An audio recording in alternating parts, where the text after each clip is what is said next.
and especially the girl child at night time. They should not be allowed to come out in the outside.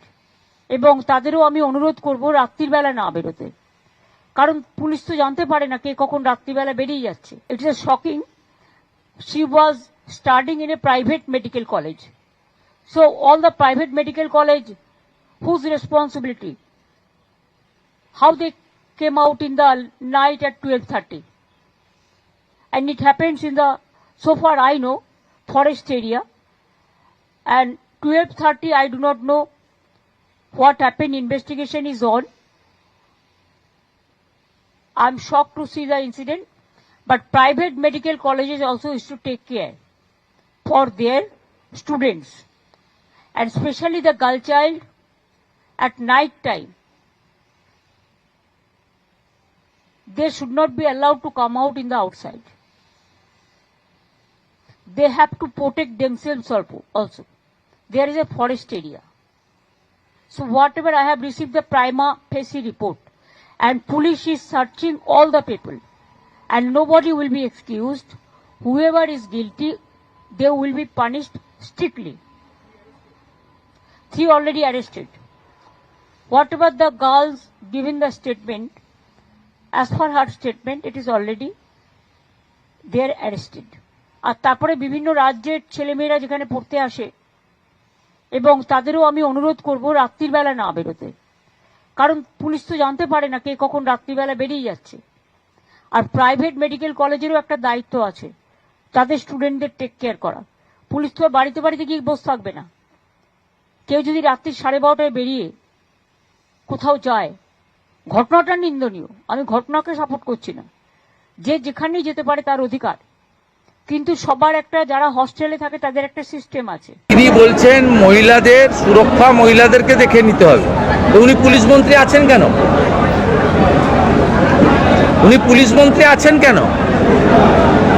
Kamduni থেকে অবয়া হয়ে IQ city private medical college পর্যন্ত তিনি আজকে conclusion টেনে দিলেন যে আমি মহিলাদেরকে রাত্রিবেলা সুরক্ষা দিতে পারবো না, আমার নির্দেশ হচ্ছে রাত্রে মহিলারা যেন না বেরোয়। আমার বক্তব্য বিরোধী দলনেতার, সূর্যাস্তের পরে দোকান, অফিস, আদালত সব বন্ধ করে দিন লকডাউনের মতো, তাহলে মহিলারা বাড়িতেই থাকবে। এছাড়া তিনি এও বলছেন দুর্গাপুরের ঘটনার জন্য কলেজকেও দায়ী করছেন। উনি রেয়াত করার কে? উনি বরঞ্চ রেপিস্টদের প্রোটেকশন দেন। অভয়ার দেহ পুড়িয়েছিল বলে সোমনাথ চেয়ারম্যান পানিহাটির, কেষ্টমণ্ডল বোলপুরের আইসির স্ত্রীকে মাকে ধর্ষণ করবে বলেছিল বলে তার সিকিউরিটি বেড়েছে, পদোন্নতি ঘটেছে। কামদুনিতে ফাঁসির দণ্ডাদেশপ্রাপ্ত লোকেদেরকে উনি 15টা পিপি চেঞ্জ করে হাইকোর্ট থেকে বেকসুর খালাস করিয়েছেন। উনি রেয়াত করার কে? উনি তো প্রোটেক্টর অফ দি রেপিস্ট। দুর্গাপুরের ঘটনা এরকম ঘটেছে এর আগে, পুলিশের ঘটনায় কি ব্যবস্থা নিয়েছে পুলিশের সরকার? এই রাজ্যের সরকার ব্যবস্থা নিয়ে এরকম ঘটনা ঘটছে। উড়িষ্যায় কি হয়েছে খোঁজ নিতে বলবেন।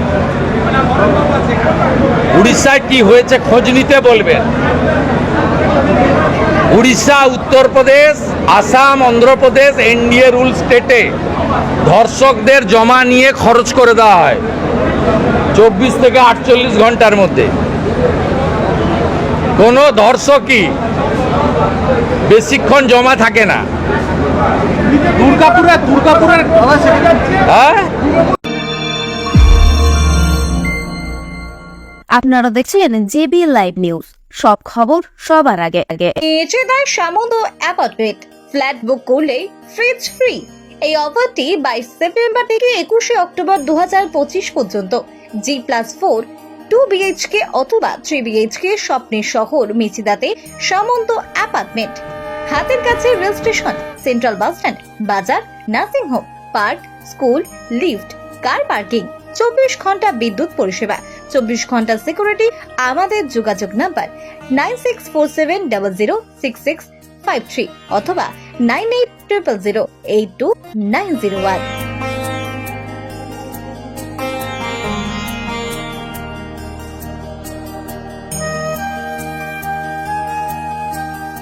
স্বাদে আহ্লাদে উৎসবের ছন্দে এখন আপনার প্রতিটি স্বাদের মুহূর্তই কাটুক দ্য গ্র্যান্ড চয়েস রেস্টুরেন্টের সাথে।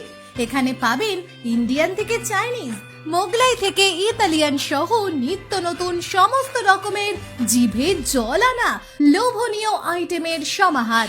এমনকি তমলুক পৌরসভা এলাকার মধ্যে কোনো রকম ডেলিভারি চার্জ ছাড়াই খাবার সরবরাহ করি। The grand choice restaurant 100% fresh ও হেলদি খাবার উপভোগ করতে চলে আসুন এই ঠিকানায়। চক কামিনা, তমলুক, পূর্ব মেদিনীপুর। তমলুক, পূর্ব মেদিনীপুর। আমাদের মোবাইল নাম্বার 8293070075 অথবা 9679373535। বন্ধ্যাত্ব কোনো অভিশাপ নয়, এটি চিকিৎসার মাধ্যমে নিরাময় সম্ভব। পূর্ব মেদিনীপুরের সর্বপ্রথম টেস্ট টিউব বেবি সেন্টার এখন তমলুকে। যোগাযোগের ঠিকানা উত্তরণ ইনফার্টিলিটি ক্লিনিক প্রাইভেট লিমিটেড, পদুম বসান, আদি মোহিনী মোহন কাঞ্জিলালের পাশে গলিতে। যোগাযোগ 9679225556 এই নম্বরে।